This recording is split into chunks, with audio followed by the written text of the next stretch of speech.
L'ultime moyen d'immigrer au Canada de nos jours reste et demeure le moyen de la résidence permanente.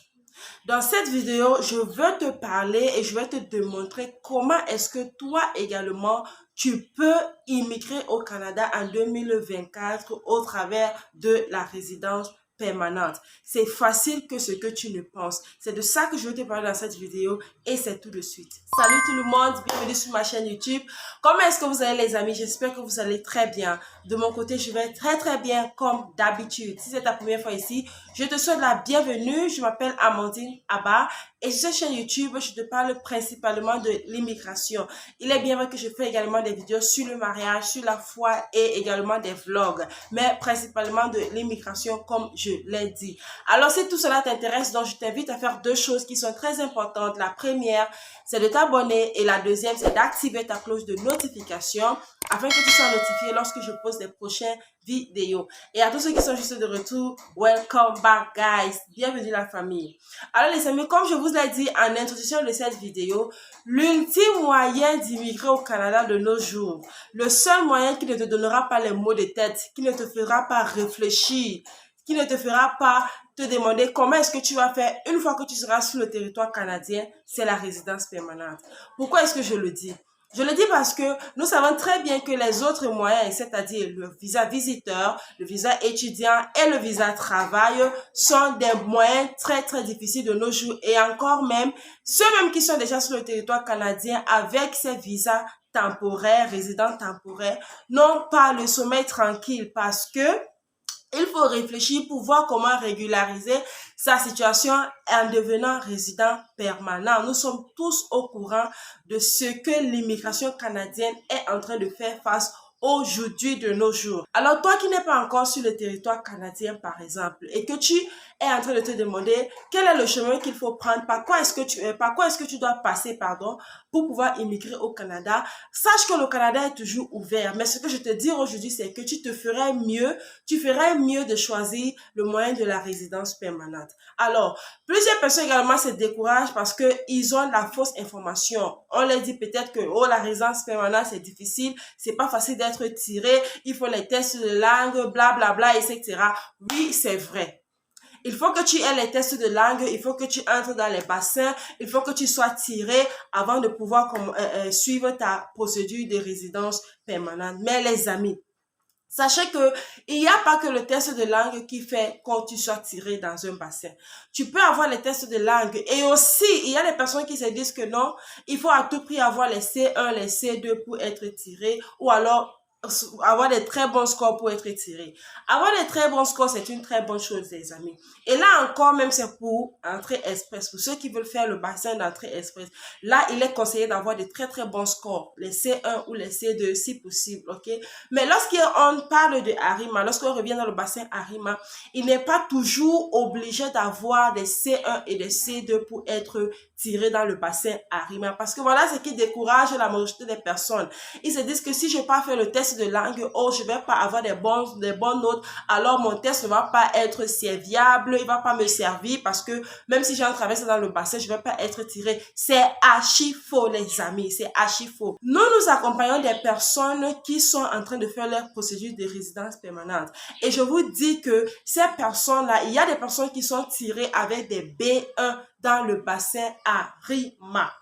Vous m'avez très bien compris. Il y a des personnes qui sont tirées avec des B1. Il est bien vrai que ce sont des B1 au niveau des compétences compréhension écrite et expression écrite. Parce que au niveau des compétences compréhension orale et expression orale, il faut minimum avoir des B2. OK? Lorsque tu as B2 dans les compétences dans les compétences orales, que ce soit l'expression orale ou la compréhension orale, que tu as les B2 et que tu as les B1 au niveau de la compréhension écrite et de l'expression écrite, mon ami, ton test de langue peut te servir. Parce que n'oubliez pas qu'il n'y a pas que le test de langue, comme je le disais, qui permet d'être tiré. Il y a l'expérience professionnelle. Peut-être tu es là, tu as une bonne expérience professionnelle. Il y a l'âge. Peut-être tu es là, tu as un bon âge, ok? Tu as peut-être moins de 30 ans. Ou alors même peut-être tu es dans la trentaine, de 30 à 40 ans. Who knows? Whatever. Et peut-être même tu as des diplômes. Tu as la licence, tu as peut-être le master, le doctorat. Anyway, les amis, sachez que vous pouvez compléter les résultats de votre test de langue ou alors les points que votre test de langue va vous sucer, c'est-à-dire si vous n'avez pas peut-être des bonnes notes, sachez que les points que vous perdez au niveau des tests de langue, vous pouvez les compléter soit avec l'expérience professionnelle, soit avec l'âge, soit avec le diplôme. Ces trois choses-ci peuvent vous compléter votre test, les points que vous avez perdus au niveau de votre test de langue, les amis. Donc, il n'y a pas de raison à se décourager, à dire que non, je ne peux pas aller faire mon test de langue parce que je ne suis pas sûre d'avoir les bonnes notes. Non. Forme-toi si tu le peux. Cherche à t'entraîner dans les sites web qui sont en ligne. Il y a des épreuves en ligne. Entraîne-toi, etc. Et va passer ton test de langue. Les amis, va passer ton test de langue. Ok? Une fois que tu as ce test de langue-là, viens et inscris-toi dans le bassin. Viens et entre dans le bassin. Parce que c'est encore mieux, comme je le disais, de nos jours d'entrer au Canada avec sa résidence permanente que d'entrer en tant que résident temporaire. Avec la lutte où vont les choses, il est préférable d'y aller en tant que résident permanent. Et il y a également des personnes qui disent que non, ils ne veulent pas le faire, peut-être parce que ça prend du temps pour avoir une place pour faire les tests de langue, ça c'est compliqué, il n'y a plus de place, les centres sont fermés, etc., etc. Les amis, you don't know what people are doing to have that test. Vous ne savez pas ce que les gens font pour pouvoir avoir une place ou alors pour pouvoir écrire ce test. Moi, je vous dis qu'il y a des personnes qui voyagent. Il y en a qui vont au Nigeria. Il y en a qui vont en Centrafrique. Il y en a qui vont au Tchad. Il y en a... Lorsque quelqu'un trouve la possibilité où il peut avoir ce test de langue, il s'en va et il le fait. Il est bien vrai qu'en voyageant hors de ton pays pour aller chercher le test de langue, par exemple pour ceux qui sont au Cameroun, ça devient encore plus cher. Mais si tu as la possibilité de le faire, pourquoi pas? Pourquoi attendre que les centres s'ouvrent peut-être? Parce que là, on est en train de parler, je sais pas trop, on dit qu'il y a les centres, les centres sont déjà bookés jusqu'au mois de septembre, d'octobre, quelque chose comme ça. Pourquoi attendre jusqu'à septembre, octobre pour que les centres puissent réouvrir afin que tu puisses voir comment trouver une place? Parce que là encore même, il faut être très vigilant parce que lorsque les centres s'ouvrent, selon ce qui est en train de se dire, selon les plaintes que des personnes ont, lorsque les centres s'ouvrent, c'est à peine quelques secondes, quelques minutes, voire quelques heures, vous apprenez que c'est encore fermé, il n'y a plus moyen de s'inscrire. Donc, encore là même, c'est encore une chance d'avoir une place. Mais si c'est que tu as la possibilité, par exemple, de pouvoir voyager et aller au Nigeria, ou alors peut-être voyager, aller au Tchad, ou alors peut-être voyager, aller je ne sais où, dans un autre centre, dans un autre pays, ok, où tu pourras passer ton test de langue le plus tôt possible, pourquoi ne pas le faire? Amen. Pourquoi ne pas le faire?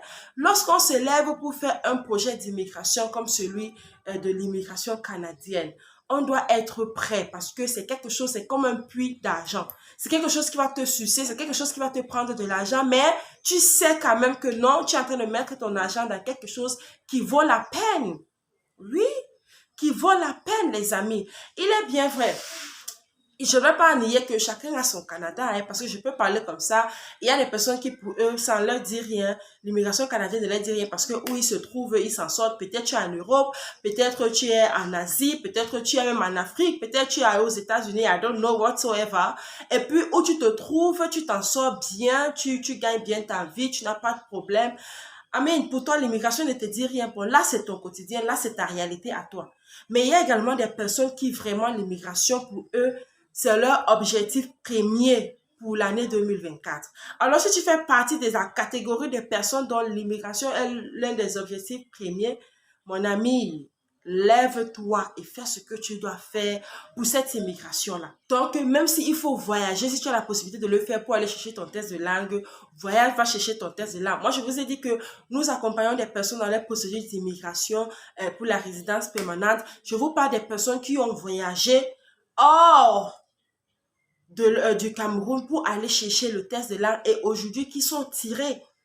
Je vous dis, c'est une réalité, c'est une vérité, les amis. Donc, arrête de dormir, arrête de te dire que non, ça va venir te trouver là sur place. Ça va pas venir te trouver là sur place. Si tu restes où tu es, 2024, ça va finir et 2025 va encore te trouver. Tu n'auras même pas commencé ce projet d'immigration. Et aussi, la résidence permanente, tu peux le faire aussi de par toi-même. Il y a tellement de groupes, il y a tellement des sites web, il y a tellement d'informations sur Internet, il y a tellement même de vidéos qui peuvent t'aider à le faire de par toi-même et qui revient moins cher. Ok, qui te revient moins cher parce que lorsque tu le fais de par toi-même, tu n'as pas des honoraires à payer à qui que ce soit. Donc, tout ce que tu as payé sont des frais qui te sont demandés par l'immigration canadienne.